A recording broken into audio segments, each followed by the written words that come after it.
بسم اللہ الرحمن الرحیم۔ معزز ناظرین السلام علیکم، میں ہوں Adil Jahangir. Welcome to info at Adil. ناظرین، عام طور پر پاسپورٹ کسی بھی ملک کی شناخت اور بیرون ممالک سفر کے لیے ضروری دستاویز ہوتا ہے، جسے کسی بھی ملک کی حدود میں داخلے سے قبل اس ملک کے امیگریشن حکام کو دکھایا جاتا ہے۔ مگر کیا آپ جانتے ہیں کہ فرعون دنیا کا واحد شخص ہے جس کے مرنے کے 3000 سال بعد اس کا پاسپورٹ بنا؟ ناظرین، ہماری آج کی ویڈیو کا موضوع بھی فرعون کا پاسپورٹ ہوگا اور آپ کو بتائیں گے کہ دنیا میں عبرت کا نشان سمجھے جانے والے رامیسس دوم یعنی فرعون کو پاسپورٹ کی ضرورت کیوں پیش آئی اور فرعون کی لاش پر تحقیق کرنے والے سائنسدان کا انجام کیا ہوا تھا۔ مگر ویڈیو میں آگے بڑھنے سے پہلے اگر آپ ہمارے چینل پر نئے ہیں تو برائے مہربانی ہمارا channel info at Adil subscribe کریں، جہاں آپ کو بالخصوص اسلامک ہسٹری اور بالعموم دنیا بھر کی منفرد معلومات ملتی رہیں گی۔ ناظرین، سن 1982 سے پہلے اس دنیا کا کوئی انسان نہیں جانتا تھا کہ خدائی کا دعویٰ کرنے والے فرعونوں کی لاشوں کا کیا ہوا تھا، یا ان کی باقیات کہاں ہیں، یا کہیں ہیں بھی یا نہیں۔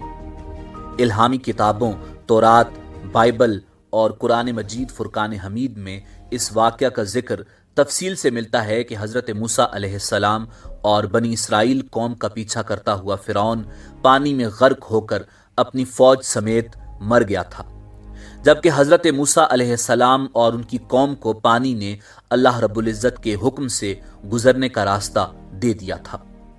اس کے بعد اس کا کیا ہوا تھا، اس بارے میں بائبل اور تورات خاموش ہیں، مگر قرآن مجید فرقان حمید میں اس کے انجام کے بارے میں ایک بہت ہی عجیب بات کہی گئی تھی جس کی کسی کو سمجھ نہیں تھی کہ اس کا مطلب کیا ہے۔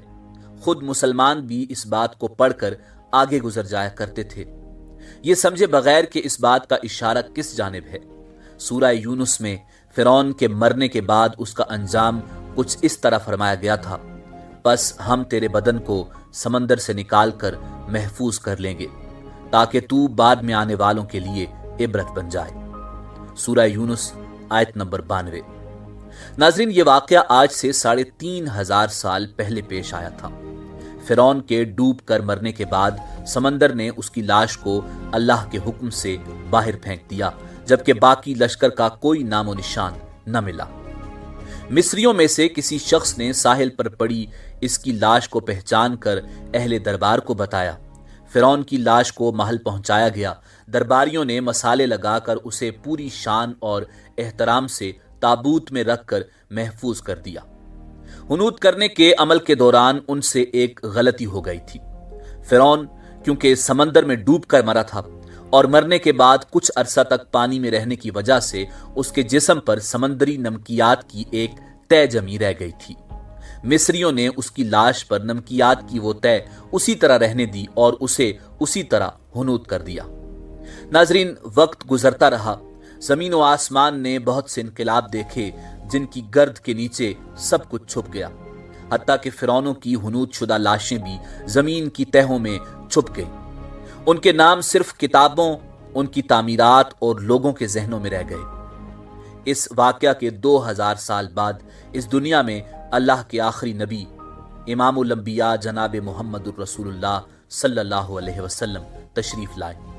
ان پر نازل ہونے والی آخری کتاب قرآن مجید فرقان حمید میں فرعونوں کے قصے بڑی تفصیل کے ساتھ بیان کیے گئے تھے، اور اسی سلسلے میں اس فرعون کا جسم محفوظ کرنے کی بابت آیت بھی نازل ہوئی تھی، جس کی سچائی پر سب اہل ایمان کا پختہ یقین تو تھا، مگر وہ سمجھنے سے قاصر تھے کہ اس خدائی کا دعویٰ کرنے والے کی لاش کہاں محفوظ کی گئی اور کیسے اسے عبرت کا نشان بنایا جائے گا۔ ناظرین، سن 1871 میں مصر کے ایک شہر الغورنیہ سے تعلق رکھنے والے ایک غریب اور معمولی چور احمد عبد الرسول کو فرعونوں کی ہنوت شدہ لاشوں کی طرف جانے والے خفیہ راستے تک رسائی مل گئی۔ ناظرین، احمد عبد الرسول نوادرات چوری کر کے بیچا کرتا تھا۔ ایک دن وہ دریائے نیل کے کنارے کے قریب تبیسا کے مقام پر اسی سلسلے میں پھر رہا تھا جب اسے ایک خفیہ راستے کا پتہ چلا۔ وہاں وہ نوادرات کی چوری کے لیے جگہ کھود رہا تھا کہ اسی دوران اسے کچھ لوگوں نے پکڑ لیا اور پولیس کے حوالے کر دیا۔ وہ جس جگہ کو کھود رہا تھا وہاں سے ملنے والے راستے کی جب مسلسل کھدائی کی گئی تو سن 1891 کو دوسری ممیوں کے ساتھ اسی غرق ہونے والے فرعون کی لاش بھی مل گئی۔ اس کے کفن پر سینے کے مقام پر اس کا نام لکھا ہوا تھا۔ ناظرین، ان ممیوں کو ماہرین قاہرہ لے گئے۔ جب ان ممیوں کا تفصیل سے جائزہ لیا گیا تو فرعون والی ممی پر جمی نمکیات کی تہ سے تصدیق ہو گئی کہ یہ وہی فرعون ہے جسے اللہ رب العزت نے پانی میں غرق کر کے بدترین انجام سے ہمکنار کیا تھا۔ یہ بہت بڑا واقعہ تھا۔ اس کی تصدیق کے لیے دنیا بھر کے ماہرین آثار قدیمہ اور سائنسدان مصر کی طرف امنڈ آئے۔ مختلف سائنسی ٹیسٹ کرنے کے بعد دنیا بھر کے سائنسدانوں نے تصدیق کر دی کہ دوسری سب لاشوں کی نسبت صرف فرعون کی لاش پر ہی سمندری نمکیات کی تہ جمی ہوئی تھی۔ اس تصدیق کے بعد اسے فرعون کی لاش قرار دے کر عجائب گھر میں محفوظ کر دیا گیا۔ ناظرین، سن 1982 میں فرعون کی ممی خراب ہونے لگی تو اس وقت کی مصری حکومت نے فرانس کی حکومت کو درخواست کی کہ فرعون کی ممی کو خراب ہونے سے بچایا جائے، نیز جدید سائنسی ذرائع سے اس کی موت کی وجہ بھی معلوم کی جائے۔ چنانچہ مصری اور فرانسیسی حکومت نے مل کر ممی کو فرانس لے جانے کا انتظام کیا۔ جب فرعون کی لاش کو فرانس پہنچایا گیا تو ایئرپورٹ پر اس دور کے فرانسیسی صدر بذات خود حکومت کے اعلیٰ عہدیداروں، تمام وزراء اور فوج کے افسران کے ساتھ استقبال کے لیے موجود تھے۔ فرعون کی لاش کا استقبال کسی عظیم زندہ بادشاہ کی طرح کیا گیا۔ فوجی دستوں نے سلامی دی۔ فرعون کی ممی کو ماہر ڈاکٹروں کی ٹیم کے حوالے کیا گیا۔ اس ٹیم کی سربراہی ڈاکٹر مورس بوکائے نے کی تھی۔